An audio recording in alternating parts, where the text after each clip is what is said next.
날도 이제 쌀쌀해졌는데 오셔서 목회자 1인 시위를 네. 하시게 된 동기가 있다면 말씀을 주십시오.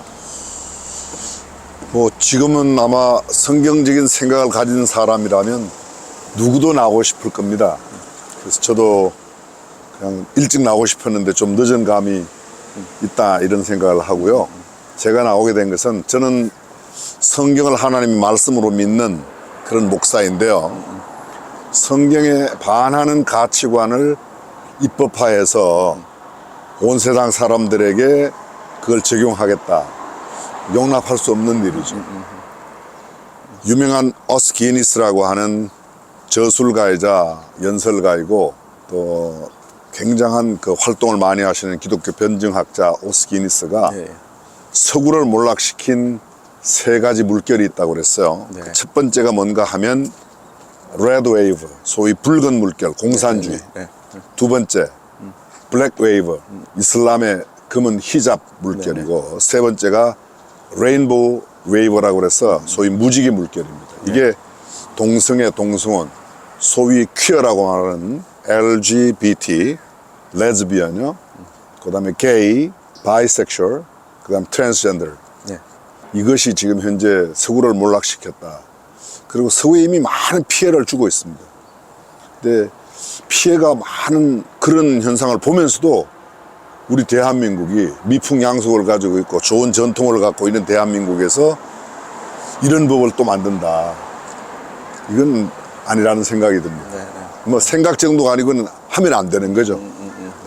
목사님 아시겠지만은 차별금지법은 알면은 반대하고 모르면 찬성하고 그런 법이거든요. 근데 지금 생각보다 이 차별금지법 이 제목 자체도 굉장히 속을 수 있는 그런 제목이에요. 아, 그렇습니다. 그건 뭐 그래서 차별금지법 이 반대하는 네. 목사님의 구체적인 뭐 지금 말씀을 해주셨는데 네. 이렇게 물으면 네. 너는 그럼 차별을 좋아하냐?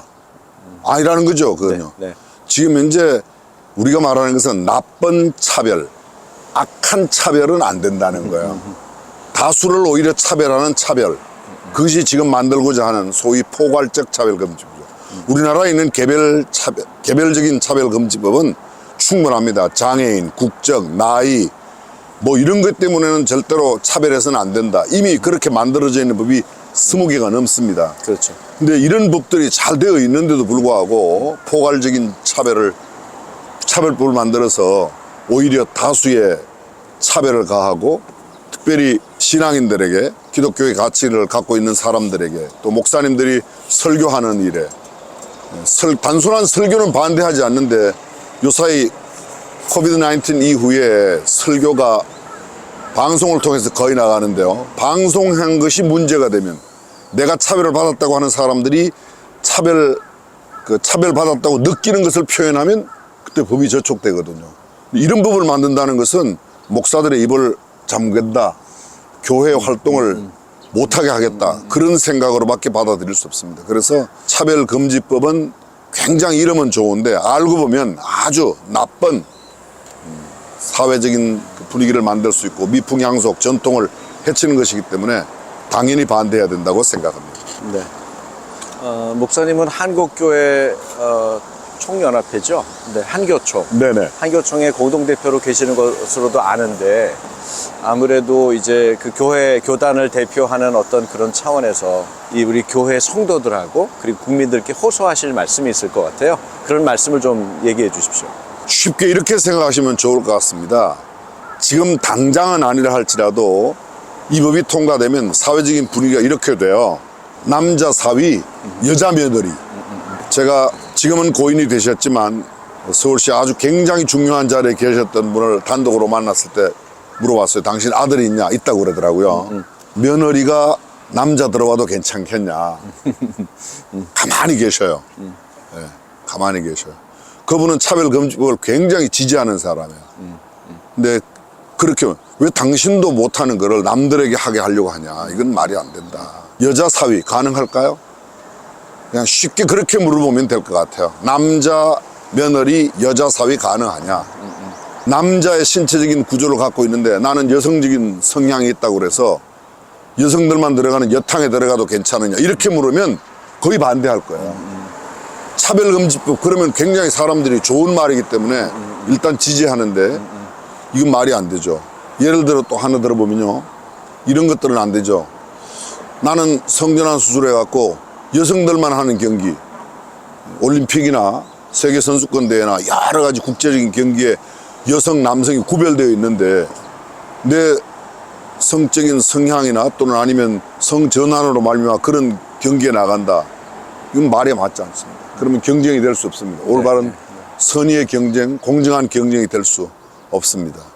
이 법이 통과된 서구의 여러 나라, 뭐 미국도 그렇고 스웨덴도 그렇고 영국도 그렇고 굉장히 폐해가 크죠.